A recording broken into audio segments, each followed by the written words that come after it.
मांग करनी थी संसद की पटल पर। क्या सांसद कलाबेन डेलकर ने चुनाव जीतने के बाद इतने दिन हो गए, इतने महीने हो गए, 1 साल ऐसा होने आ रहा है, कभी बोला? नहीं बोला। सांसद कलाबेन डेलकर ने बीजेपी के नीतियों के ऊपर, गलत नीतियों के ऊपर सवाल उठाए, खड़े किए? नहीं बोला। यहाँ बीजेपी के ऊपर उन्होंने कभी सवाल खड़ा किया? नहीं किया। यहाँ जो प्रशासक महोदय है इनके ऊपर कभी सवाल खड़े किए? नहीं किए। तो किया क्या ये लोगों ने? तो ये जो सारी चीजें देखने को पता चलता है कि शुरुआत से ही ये लोगों ने बीजेपी के साथ में पैचअप करके, बीजेपी के साथ में सेटलमेंट करके ये लोगों ने खेल और जनता को अलग बात कर रहे हैं। इसी बीच में आप ये भी देख लीजिए, इन लोगों ने बहुत से जितने भी जिला वाले गए हैं वो मेरे भी संपर्क में, हमारे से बात होती है, हमारे भी मित्र हैं, हमने बात की है। अब तक जब भी प्रशासन को मिले ये सांसद और अभिनव को सलाह चर्चा विचारने के बाद ही मिलने जाते थे और जनता के सामने आता है कि हम तो हमारी मर्जी से गए थे मिलने के लिए, ये भी बात आती है। तो ये जो गुमराह चल रहा है, यहाँ पर जो खेल कर रहे हैं, यहाँ तक कि जो प्रशासन के एट होम के कार्यक्रम भी जाते हैं, मैं खुद भी जाता हूं वहां पर और बिल्कुल जाना भी चाहिए।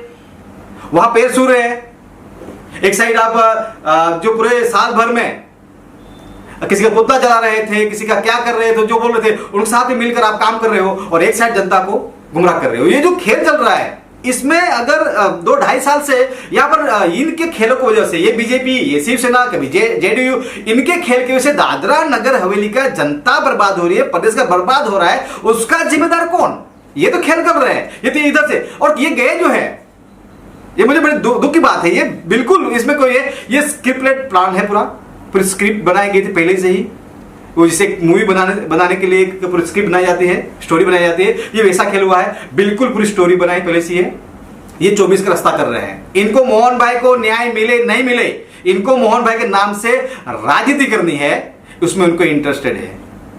इसलिए आपके माध्यम से जनता में जो कंफ्यूज है कि क्या ऐसा हो गया, क्या नहीं हो। और मैं जो आरोप लगा रहा हूं, आरोप नहीं है, ये तथ्य है मेरे पास। और आने वाले समय में अगर सबूत किसी को चाहिए तो बहुत जल्द में एक प्रदेश के हित को लेकर जो प्रदेश जो भी चल रहा है उसके ऊपर बहुत बड़ा आंदोलन हम घोषित करने जा रहे हैं और उसमें तथ्य, सबूत, एविडेंस के साथ में ये सारी बातें रखूंगा मैं। आज की दादरा नगर कांग्रेस कमेटी द्वारा जो प्रेस कॉन्फ्रेंस में आपका सभी का स्वागत है।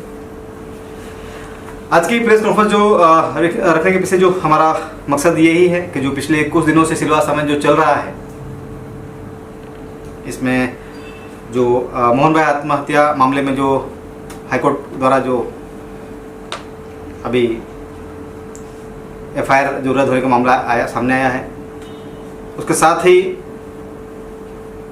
अभी जो शिवसेना, जेडीयू और जो बीजेपी के बीच में जो खेल चल रहा है और ये सब मिलकर सिलवास की आम जनता को जो गुमराह कर रहे हैं, उसका बिल्कुल मैं आज खुलासा करने आया हूं। और ये जो खेल चल रहा है उसके पीछे बहुत बड़ा षड्यंत्र भी है और प्रदेश की जनता, जो आम जनता जिन्होंने वोट देकर इनको जो जनप्रतिनिधियों को चुना है, बिल्कुल वो असमंजस में चल रहे हैं और बिल्कुल कंफ्यूज चल रहे हैं। तो हमारा फर्ज है, हमारी जिम्मेदारी है और विशेष में कांग्रेस पार्टी का मैं नेता होने के साथ साथ एक सामाजिक मंच पर भी कार्यरत हूँ, इसलिए विशेष जो समाज में जो चीज़ चल रही है वो जनता के सामने लाना बहुत जरूरी है। मैं बात कर रहा हूँ कि पिछले 1-1.5 साल से हम देख रहे हैं मोहन भाई आत्महत्या के मामले में मामला हाईकोर्ट में चल रहा था और अभी हाल ही में आपने देखा कि उसका परिणाम आया कि और जो जितने भी जो आरोपी थे उनको एफआईआर रद्द हो गया है।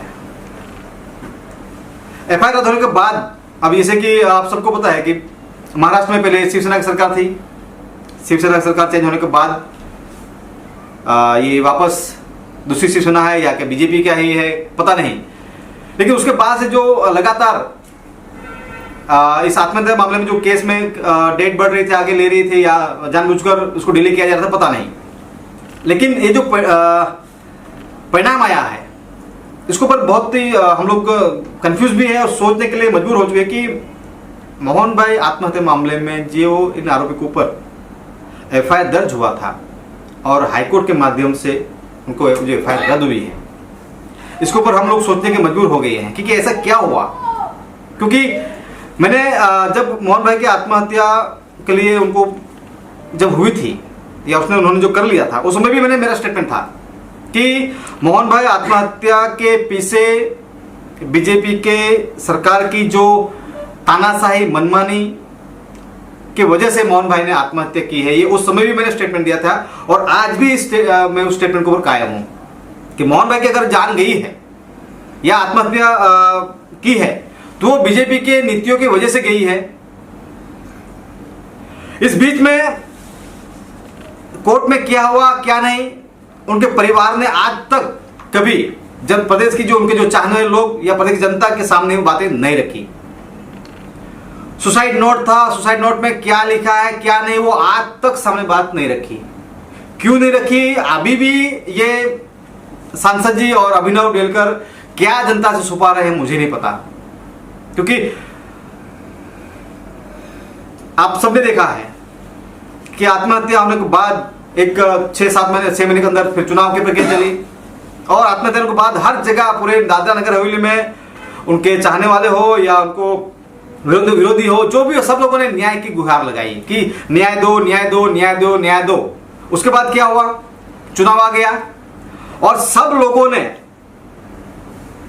मोहन भाई को श्रद्धांजलि के रूप में, उनके विरोधियों ने भी वोट देकर उनके परिवार के व्यक्ति को जंगी बहुमतों से उनको 51,000 के आसपास लीड के माध्यम से जिता दिया। और उसमें मैं खुद भी, मोहन भाई बड़े आदिवासी नेता के तौर थे, इसलिए मैंने भी इस बार चुनाव नहीं लड़ा था, इतना सेक्रीफाइस मैंने खुद ने भी किया था। लेकिन आखिर में क्या हुआ? जैसे ही कोर्ट का निर्णय आने के बाद उसके परिवार के माध्यम से मैसेज 2 दिन के बाद एक प्रेस नोट आती है सिर्फ कि हम न्याय देने की कोशिश करेंगे, बस इसके अलावा कुछ नहीं।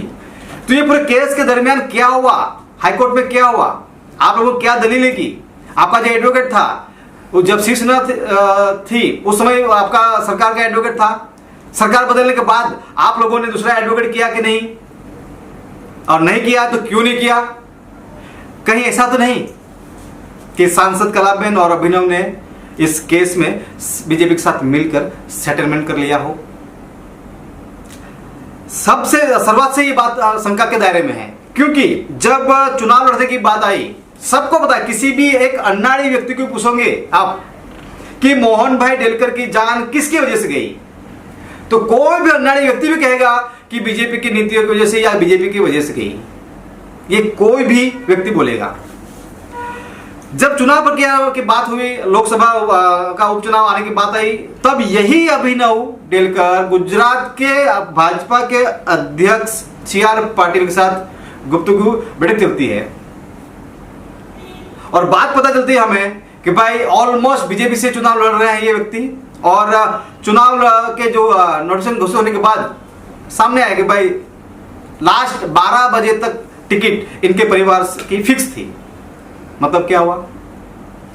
जिस बीजेपी की वजह से, जिस बीजेपी की सरकार की नीतियों की वजह से स्वर्गीय मोहन भाई डेलकर को आत्महत्या करने के लिए मजबूर होना पड़ा, उनका बेटा, उनका परिवार उसी भाजपा के टिकट लेने के लिए कतार में लाइन में खड़े होते हैं, और उसके बाद टिकट 12 बजे के बाद हमको रिपोर्ट मिलता है, इवन मुझे 12 मुझे रिपोर्ट मिलता है, फोन आता है कि अभी इनके परिवार की टिकट कैंसिल हुई और महेश गावी जी को टिकट मिल गया।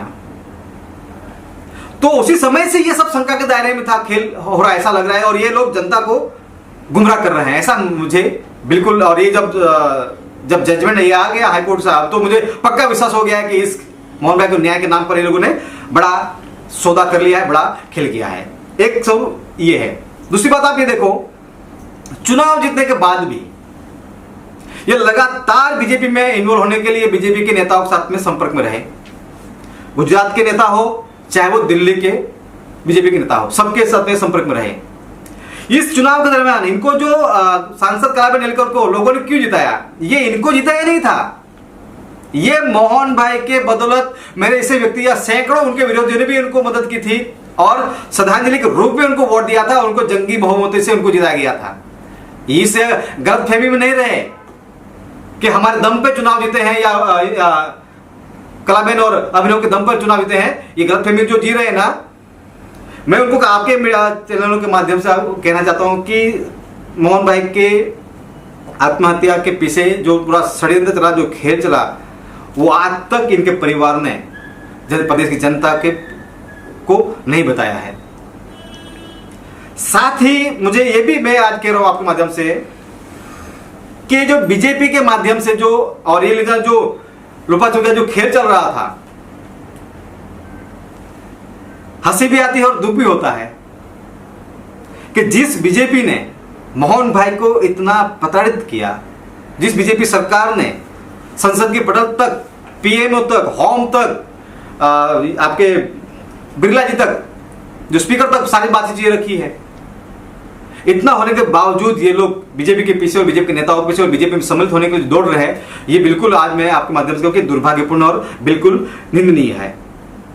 इसके साथ ही आप ये भी देखिए कि इनके परिवार के माध्यम से अभी जो खेल चल रहा है, ये अभी आपने देखा कि भाई जैसे ही मोहन भाई का ये हाईकोर्ट से डिसीजन आया, उसके 2 दिन में बाद पूरी पलटन चली जाती है बीजेपी में।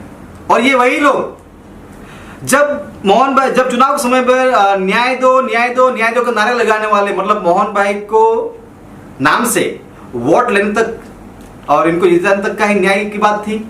चुनाव जीतने के बाद संसद की पटल पर कलाबेन डेलकर सबसे पहले जो स्पीकर के सामने जो बात रखनी थी, ओथ लेने के बाद ये बात रखनी थी कि मैं दादानगर वाले से हूं, मेरे पति मोहन भाई डेलकर जिनकी जो आत्महत्या हुई है, प्रदेश जनता ने मुझे जंगी बहुमती से उनको न्याय दिलाने के लिए यहां पर जिताया और मुझे भेजा है। और सदन की पटल पर मैं कहना चाहूंगी कि भाई दादानगर जनता बहुत आक्रोश है। अगर जिनको पर जो एफआईआर हुए हैं, जो संविधान पद पर बैठे हैं, वहां पर हेड ऑफ द स्टेट तरीके माननीय प्रशासक महोदय जो बैठे हैं, वो शोभा नहीं देता है क्योंकि संविधान पद पर बैठे हैं। तो जब तक एफआईआर में उनका नाम है और हाईकोर्ट में मामला चल रहा है, तब उतने दिन के लिए उस पद से उनको तत्काल वहां से हटाया जाए, ये मांग करनी थी संसद की पटल पर। क्या सांसद कलाबेन डेलकर ने चुनाव जीतने के बाद इतने दिन हो गए, इतने महीने हो गए, 1 साल ऐसा होने आ रहा है, कभी बोला? नहीं बोला। सांसद कलाबेन डेलकर ने बीजेपी के नीतियों के ऊपर, गलत नीतियों के ऊपर सवाल उठाए, खड़े किए? नहीं बोला। यहाँ को बीजेपी के ऊपर उन्होंने कभी सवाल खड़ा किया? नहीं किया। यहाँ बीजेपी, यहाँ जो प्रशासक महोदय है, इनके ऊपर कभी सवाल खड़े किए? नहीं किए। तो किया क्या ये लोगों ने? तो ये जो सारी चीजें देखने को पता चलता है कि शुरुआत से ही ये लोगों ने बीजेपी के साथ में पैचअप करके, बीजेपी के साथ में सेटलमेंट करके ये लोगों ने खेल और जनता को अलग बात कर रहे हैं। इसी बीच में आप ये भी देख लीजिए, इन लोगों ने बहुत से जितने भी जिला वाले गए हैं, वो मेरे भी संपर्क में, हमारे से बात होती है, हमारे भी मित्र हैं, हमने बात की है। अब तक जब भी प्रशासन को मिले, ये सांसद और अभिनव को सलाह चर्चा विचारने के बाद ही मिलने जाते थे और जनता के सामने आता है कि हम तो हमारी मर्जी से गए थे मिलने के लिए, ये भी बात आती है। तो ये जो गुमराह चल रहा है, यहाँ पर जो खेल कर रहे हैं, यहाँ तक कि जो प्रशासन के एट होम के कार्यक्रम भी जाते हैं, मैं खुद भी जाता हूं वहां पर और बिल्कुल जाना भी चाहिए। वहां पैर छू रहे हैं, एक साइड आप जो पूरे साल भर में किसी का पुतला जला रहे थे, किसी का क्या कर रहे थे, जो बोल रहे थे, उनके साथ में मिलकर आप काम कर रहे हो और एक साइड जनता को गुमराह कर रहे हो। ये जो खेल चल रहा है, इसमें अगर 2-2.5 साल से यहाँ पर इनके खेलों की वजह से ये बीजेपी, ये शिवसेना, कभी जेडीयू, इनके खेल की वजह से दादरा नगर हवेली का जनता बर्बाद हो रही है, प्रदेश का बर्बाद हो रहा है, उसका जिम्मेदार कौन? ये तो खेल कर रहे हैं, ये तो इधर से। और ये गए जो है, ये मुझे बड़े दुख की बात है, ये बिल्कुल इसमें कोई है, ये स्क्रिप्टेड प्लान है, पूरी स्क्रिप्ट बनाई गई थी पहले से ही। वो जिसे एक मूवी बनाने के लिए एक पूरी स्क्रिप्ट बनाई जाती है, स्टोरी बनाई जाती है, ये वैसा खेल हुआ है, बिल्कुल पूरी स्टोरी बनाई पहले से है। ये 24 का रास्ता कर रहे हैं। इनको मोहन भाई को न्याय मिले नहीं मिले, इनको मोहन भाई के नाम से राजनीति करनी है, उसमें उनको इंटरेस्टेड है। इसीलिए आपके माध्यम से जनता में जो कंफ्यूज है कि क्या ऐसा हो गया, क्या नहीं हो। और मैं जो आरोप लगा रहा हूं, आरोप नहीं है, ये तथ्य है मेरे पास। और आने वाले समय में अगर सबूत किसी को चाहिए तो बहुत जल्द में एक प्रदेश के हित को लेकर जो प्रदेश जो भी चल रहा है उसके ऊपर बहुत बड़ा आंदोलन हम घोषित करने जा रहे हैं और उसमें तथ्य, सबूत, एविडेंस के साथ में ये सारी बातें रखूंगा मैं। बहुत दुर्भाग्यपूर्ण है कि उसके बाद जो ये लोग बीजेपी में सम्मिलित हुए और उसके बाद जो वहां के जो उनके जो ये जो कह रहे हैं कि हम 6 साल से देख रहे हैं कि माननीय नरेंद्र मोदी जी की सरकार के जो काम करने के प्रभावित होकर विकास के कार्य को देखकर हम लोग इसमें सम्मिलित हुए। तो 2.5 साल से किसको मूर्ख बना रहे थे? 2.5 साल से अगर तुमको तो 2.5 साल पहले चला जाना चाहिए था। तो 2.5 साल से अगर दादरा नगर हवेली का अस्तित्व खत्म नहीं होता, आज इन्हीं की बदौलत, इन्हीं की दोगलीगिरी की वजह से दादरा नगर हवेली का अस्तित्व खत्म हो गया, यहाँ के हक अधिकार छीने गया, यहाँ रोड का सत्यानाश हो गया। एक कोई भी चीज आपका, अभी पंचायत की बात करें, पंचायत में आप सबको पता ही है, आप घूमो यहाँ पर, चाहे वो स्मार्ट सिटी हो चाहे वो लिस्ट में जाओ, हर जगह पर पूरा प्रदेश का सत्यानाश हो चुका है। और ये आज कह रहा है कि हम उनके विकास के कामों से प्रभावित होकर हम चले गए हैं, तो ये तो बिल्कुल मैं कहूंगा ये दोगलीगिरी है।